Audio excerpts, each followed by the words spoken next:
Izay ianao be fantanina miaia zay mety ho ampitso fa hiaino alohany androany satria tsy verina intsony izay lalofanao de fiainana foko fanamamina mankidy mandalo ihany izany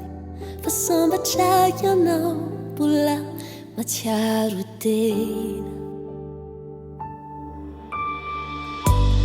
hararao tiany andronao anio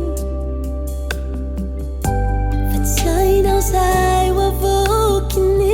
ampitso androany aminao mety mitsiky ny ampitsoko tsy afantatrao fa tiany ianao pahankafy ny anionao na de tsy hainao zay tiany atao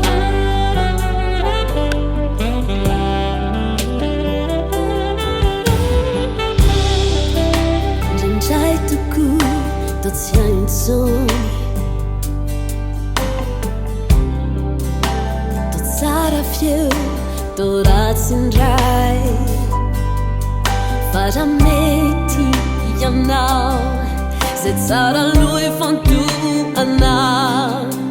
avelao izay manakananao tsy ho fay fanamaminao mangidy